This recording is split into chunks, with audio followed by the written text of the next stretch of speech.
For the latest top tips, reviews and advice, please subscribe below. Hello and welcome to Attwoolls Outdoors with me, Mike. Today I'm going to give you guys a bit of a review video on a brand new tent from Outdoor Revolution. This here is the Outdoor Revolution Airedale 7.0 SE. So Outdoor Revolution, if you've not heard of them as a company, been around for quite a number of years now and certainly tend to offer a very sort of good value tent, but also filled with loads of features. And that's definitely the case with this brand new model going forward for the 2020 season.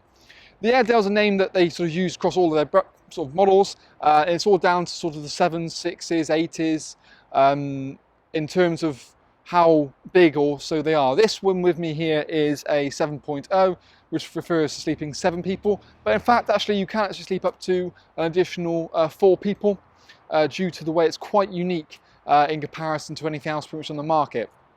One thing I do like about it certainly is the look of it. Really quite smart. Certainly the sort of grey and white quite complement each other very well. And other things that are sort of very much unique to Outdoor Revolution are things like their valve system. So they're only sort of the company on the market that has their own regulated valve. So there's almost like a pressure release. So if you sort of put too much pressure in, it little puffs it out just to make sure you don't overinflate the beams. And that's kind of also how you know to inflate it at the correct pressure. You just basically keep going until essentially you hear that little puff. Then you know at the right pressure. Most other manufacturers don't have that. Admittedly, it's more probably them being very over-cautionate, whereas, you know, it's just that extra little safety feature they put in the tents. Other manufacturers tend to have quite a wide spectrum it works in. So most of the time you tend to put about 7 psi in these beams, but they tend to be tested beyond sort of 12 or 13 psi. So even with an increase in temperature, you haven't got to worry about sort of deflating the tent to take that pressure out. So, but on these models, does it already for you as well.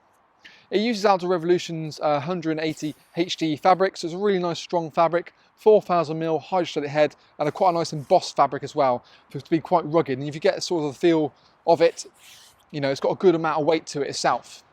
What makes this model particularly different is the fact that you've got almost like a double side porch annexy thing. So this whole extra section, rather than just being sort of one beam section, it's a double beam section. Now this gives you the massive amount of versatility that you can use it as a proper sort of walk-in wardrobe or storage area. Alternatively, you can buy an additional bedroom to go in there to sleep an extra 2 people without having to compromise by taking up living space, and that's why this works really well. The whole system's inflatable and each beam's done individually, and you can see from our own Attwoolls Outdoors pitching and packing videos myself doing this model. It took me no longer about 13 minutes to get the whole thing pitched up on my own in a nice sort of duffel bag itself. On the little annexy part, you've got sort of a nice steel pole with sort of 2 uprights and a cross part, which you can again see. And because there's kind of like this big arch to it, it means there's great interior height inside of it as well. But we'll of course talk through more of those features as we head inside in a second. Other things from the outside you can see is you've got the reflective guy ropes, the sort of quick and easy runners to allow you to adjust it without any hassle.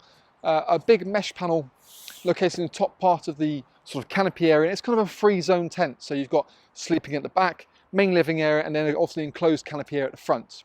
If you wanted to make this any bigger, you can actually buy a zip-on extension which goes onto there, and just an open canopy which you can, again, if you want to, see in the link below on our website itself. It is worth at this point saying they do make a very similar model to this in a polycotton fabric rather than this polyester, and that's called the Kalahari PC 7.0, which you can also check out on our YouTube channel. Generally, with the front door system, you've got curtains, obviously, for when you want to get that privacy, but crystal clear, sort of almost slightly tinted windows to get a little bit of privacy, but great vision out as well.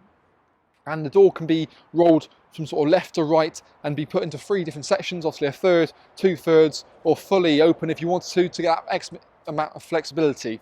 A ground sheet is applied for that front awning area as well, and it sort of toggles up to make it like a bathtub, and you can put it in and put it out as you pretty much please.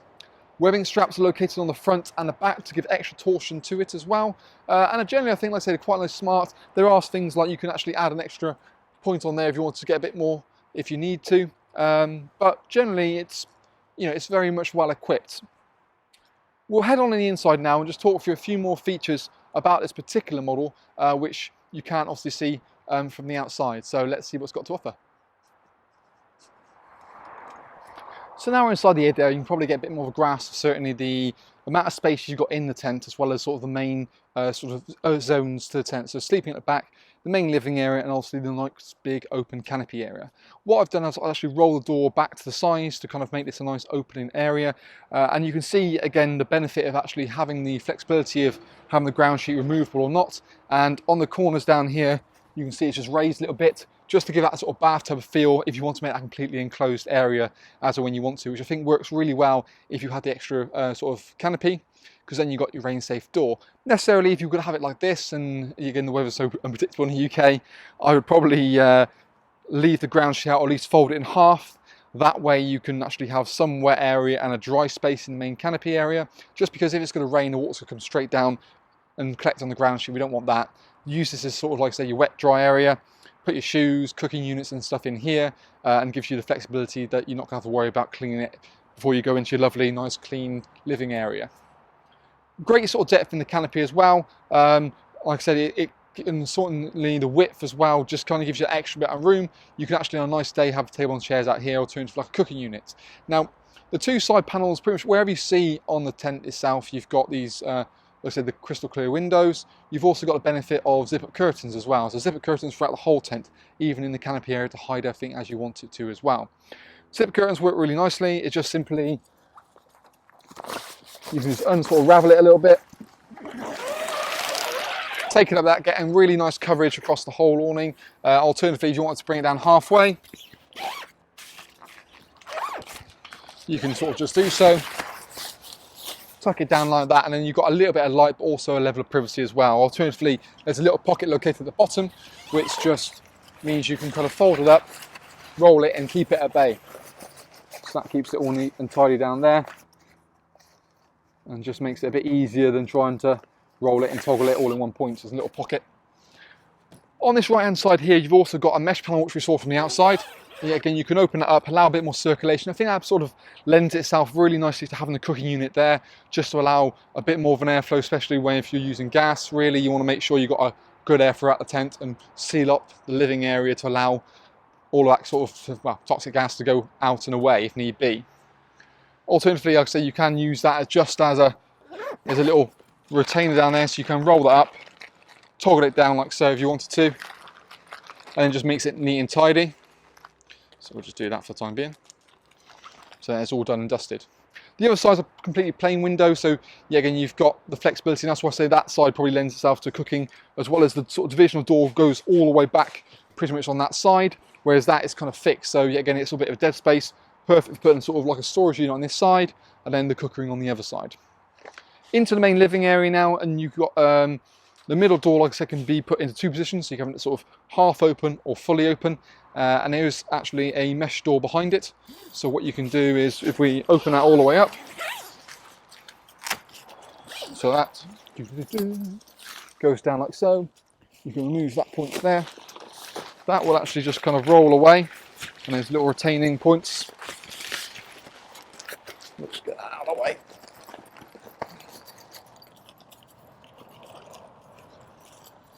So that sort of sits there out the way, and then you've got a full mesh door located in that divisional door that kind of just helps you to get a bit more airflow throughout a tent and not have to worry about sort of bugs and critters, especially at night time.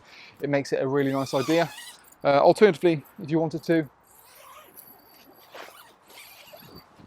that can come all the way back, and same like that, toggle out the way for the time being, and shove it down there.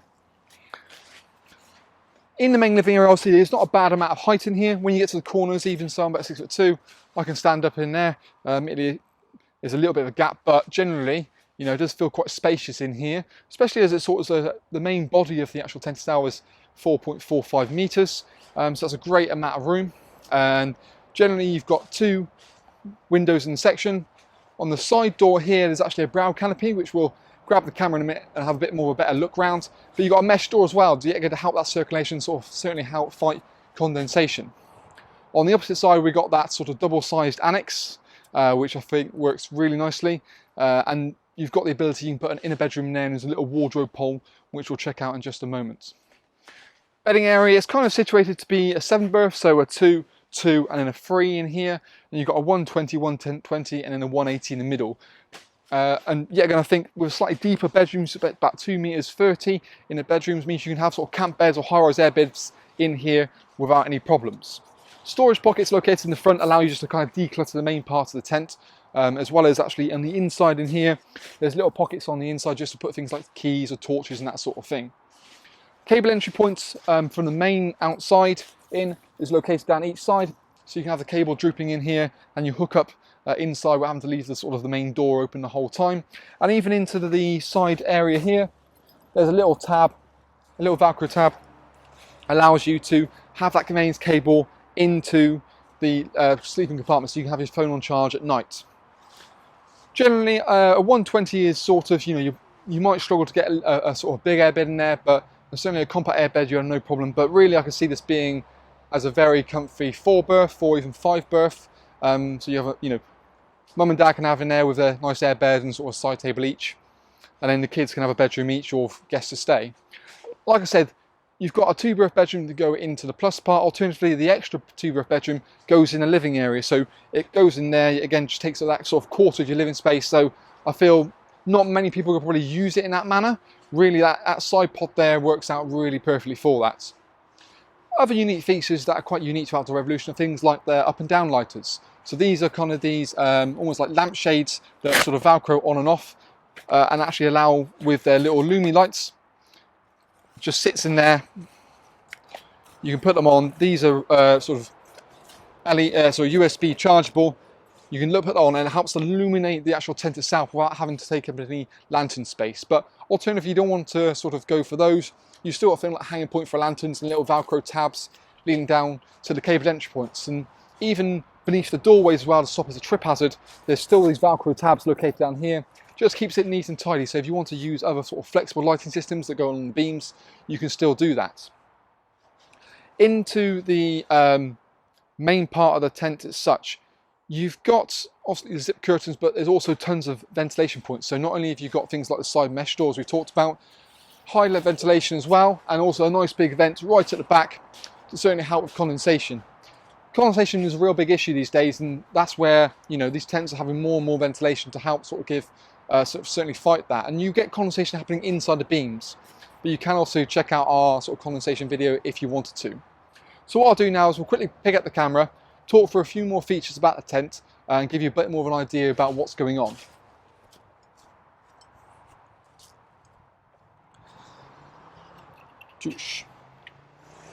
So, as you can see, you've got that side part, and actually you can probably see from the side profile the sort of depth you've got in there, really quite nice.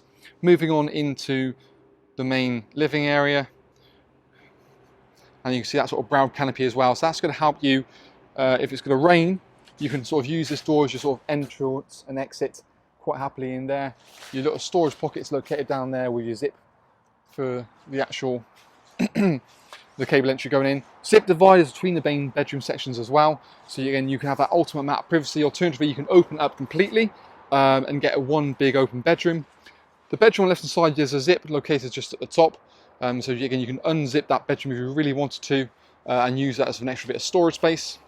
Moving on to the annex, you can see really nice double twin annex. There's a divisional door located on the side as well, so you can actually get the privacy, and you've got the wardrobe hole located there and your external door.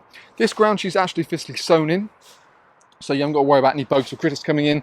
And yet again, if you want to use this as a bedroom space, it gives them flexibility. They can get in and out as they want to. So we've just gone on the outside of the tent as well, and you get, again, I think it's a great tent. Certainly a lot of features built into it.